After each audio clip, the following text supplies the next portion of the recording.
Break के बाद आपका स्वागत है और आप देख रहे हैं स्वदेश खबर। और अब बात उस खबर की जिस पर स्वदेश लगातार मुहिम चला रहा है। एजीएस ट्रांजैक्ट का एटीएम ऑपरेशन लिक्विडिटी की किल्लत और डिफॉल्ट के कारण ठप हो रहा है। खबर पर पूरी जानकारी लेते हैं अपने सहयोगी अंजलि पलोट से।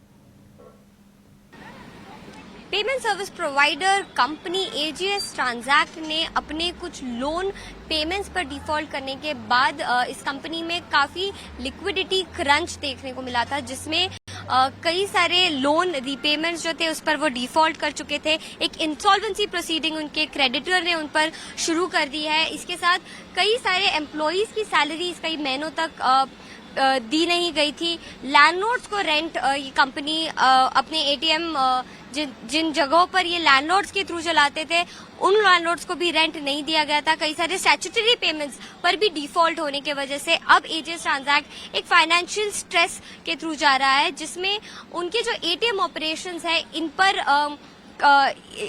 पर एक हॉल्ट आ चुका है। एजीएस ट्रांजैक्ट सितंबर 2024 की बात करें तो पूरे भारत में 70,000 से ज्यादा एटीएम्स और सीआरएम्स चला रहा था कई सारे बैंकों के लिए, जिसमें है SBI, ICICI bank, axis bank, bank of Maharashtra.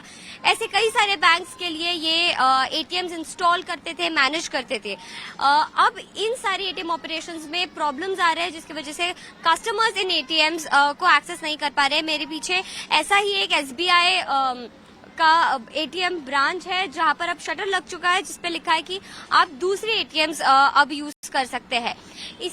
इसके बाद बैंक्स के लिए दो मेजर प्रॉब्लम्स है जो उन्हें सॉल्व करनी होगी। एक तो इन एटीएम्स में फंसे हुए अपने पैसों को बैंक्स को निकालना होगा। कल आई हुई एक प्रेस नोट में एजीएस ट्रांजैक्ट ने कहा है कि 50% उनके सारे एटीएम्स को उन्होंने बैंक्स को वापस माइग्रेट कर दिया है, जिससे बैंक्स को अपना कैश एक्सेस करने के लिए आसानी होगी और बाकी भी एटीएम्स को वापस बैंक्स पर माइग्रेट किया जा रहा है। हालांकि कुछ प्रॉब्लम्स अभी भी बैंक्स को फेस करनी पड़ सकती है, जैसे कि जो लैंडलॉर्ड पेमेंट्स नहीं दिए गए हैं उन लोगों को शायद पे करना पड़े ताकि वो अपने कैश को इवैक्यूएट कर सके उन एटीएम्स में से।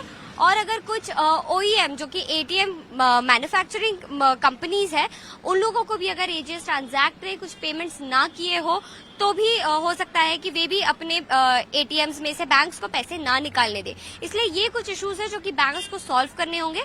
इसके अलावा सर्विसेज को वापस शुरू करने के लिए दूसरे सर्विस प्रोवाइडर्स के साथ भी नए कॉन्ट्रैक्ट्स इन सभी बैंकों को साइन करने होंगे और उन्हें ये भी समझना होगा कि इसमें कुछ टेम्परेरी पैसे बैंक्स की तरफ से लग सकते हैं, क्योंकि अगर नए सर्विस प्रोवाइडर्स ने हायर पेमेंट्स पर ये कॉन्ट्रैक्ट साइन किए तो वो एक टेम्परेरी प्रॉब्लम बैंक्स के लिए हो सकती है।